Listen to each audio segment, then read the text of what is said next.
नमस्कार दोस्तों, मैं बारिश चंद्रशेखर हाजिर हूँ साधारण ब्याज का एक और सवाल लेकर।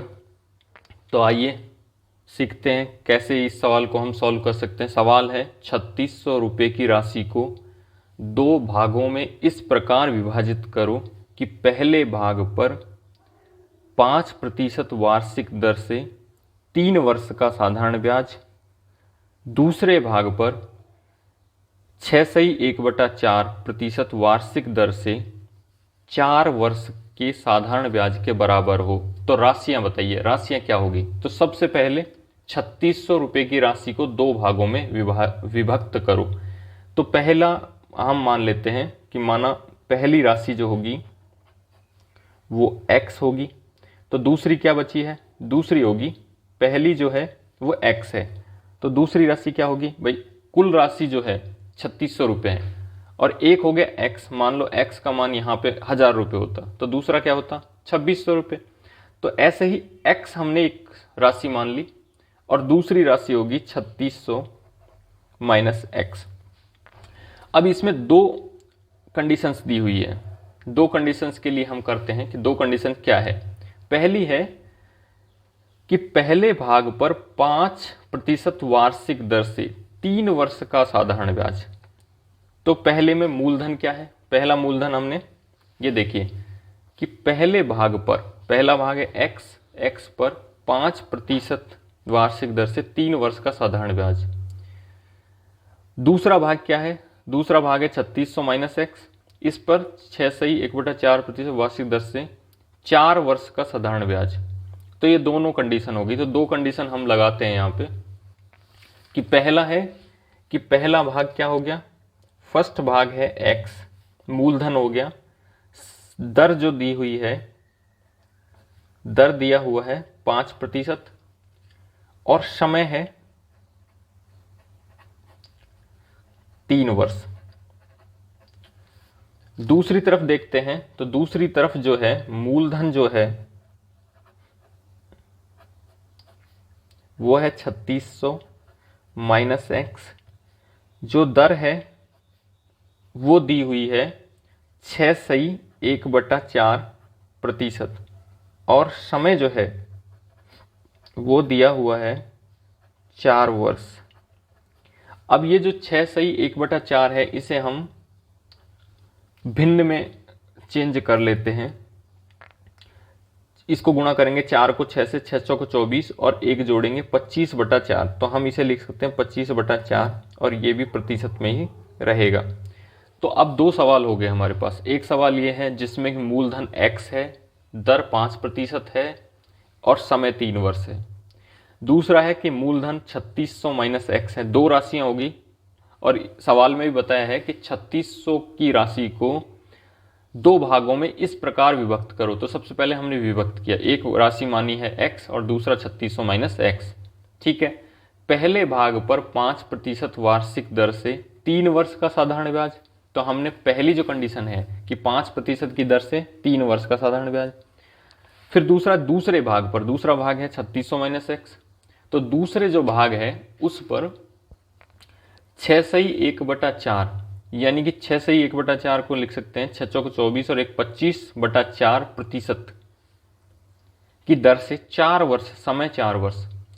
अब ये दो कह रहा है कि साधारण ब्याज बराबर हो, दोनों ही भागों के जो साधारण ब्याज हैं वो बराबर होंगे। तो साधारण ब्याज का जो सूत्र है वो दोनों ही तरफ लगाया जाएगा। साधारण ब्याज का सूत्र क्या है, साधारण ब्याज का सूत्र है मूलधन गुणा समय गुणा दर और बटा में 100।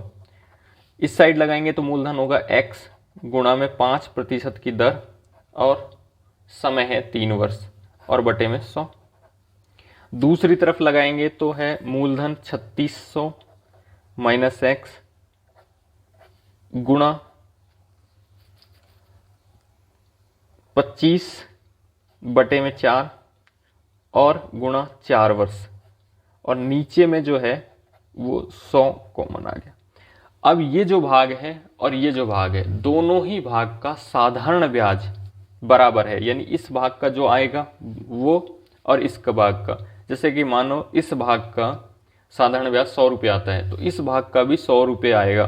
तो ये दोनों जो भाग हैं वो बराबर हो जाएंगे, क्योंकि दोनों का साधारण ब्याज बराबर आ रहा है, तो हम दोनों को बराबर किए हैं। ठीक है, अब इसे हम काटते हैं। तो पहले इसको काटते, 5 एकम 5, 5 से ये 20 आ गया। इसको भी काटते हैं, तो 4 से ये 4 कट गया। 25 से काटेंगे तो यहाँ पे ये 25 चौको 100, 4 आ गया।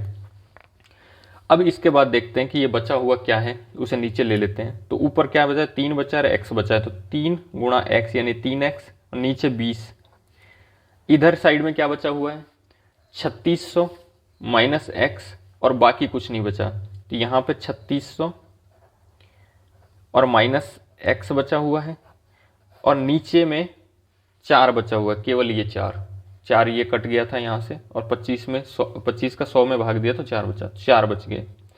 अब इसे हम तिरछा गुणा कर लेते हैं, यानी ये जो संख्या है वो इस संख्या से गुणा हो जाएगी, ये संख्या इस संख्या से गुणा हो जाएगी, और दोनों दो तरफ हो जाएंगी बराबर के। तो देखिए 3x गुणा करेंगे 4 को, तो यहाँ पे आ गया 12x, बराबर में क्या हो गया, 20 इधर आ गया, और 3600 माइनस का x हो गया। ठीक है, यानी इसको मैं फिर से बताता हूँ, 3x को गुणा किया 4 से, 3 चौको 12, 12x हो गया। 20 को गुणा किया इससे, तो 20 गुणा ये हो गया। ठीक है, अब हम फिर से इसे सॉल्व करते हैं। 12x बराबर 20 गुणा में 3600, 1 हो गया। इसको 20 को यहाँ 3600 से गुणा किया, माइनस का चिन्ह लगाया, तो 20 को फिर x से किया, तो 20x आ गया। अब बराबर के इस तरफ यदि प्लस माइनस की कोई संख्या है तो हम दूसरी तरफ लाते, तो वो प्लस की संख्या है तो माइनस की हो जाएगी, और माइनस की है तो प्लस की हो जाएगी। तो ये माइनस वाली संख्या इधर लाएंगे तो प्लस की हो जाएगी, यानी 12x और प्लस में 20x बराबर कितना हुआ, 32x। और इधर क्या है, 20 इंटू में 3600।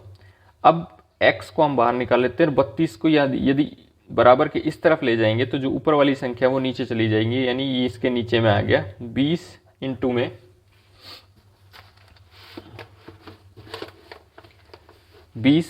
में 3600 और बटन 32।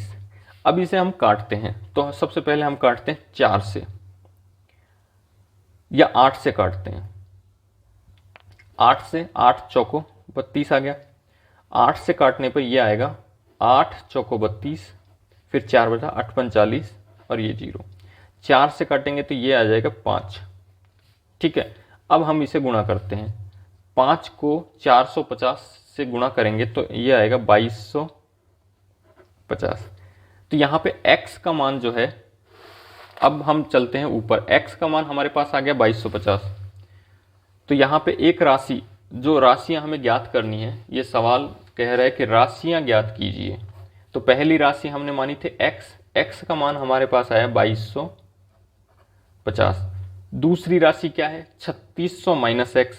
तो 3600 में से x को घटा देंगे, यानी 2250 को घटा देंगे, तो ये कितना आएगा भाई, 10 में से 0 में से 0 गया तो 0 आ गया। ठीक है, यहाँ पे आया 10 में से 5 गया तो 5 आ गया। ठीक है, इसके बाद यहाँ 1 हासिल ली थी तो ये कम हो गया, तो 5 में से 2 गया तो 3 बचा, और ये 3 जो है, 3 में से 2 गया तो 1, यानी दूसरी राशि होगी 1350 और पहली राशि होगी 2250। तो इस तरह से इस सवाल को हम कर सकते हैं। ये बड़ा आसान सवाल है, लेकिन समझने में हमें टाइम लगा है कि किस तरह से हम इसको अप्रोच करें और किस तरह से इसको सॉल्व करें। तो दोस्तों आज के लिए बस इतना ही। इस सवाल को आप 2 बार देख सकते हैं, 2 बार में देखेंगे तो आराम से समझ आ जाएगा। ज़्यादा टिपिकल सवाल नहीं है, लेकिन देखने में बड़ा लगता है और काफ़ी टिपिकल लगता है, पर ऐसा है नहीं। तो आप इसे देखिए, समझिए, और यदि कोई समस्या है तो मुझे कमेंट सेक्शन में ज़रूर बताइए। तो मिलते हैं नेक्स्ट क्लास में। धन्यवाद, नमस्कार।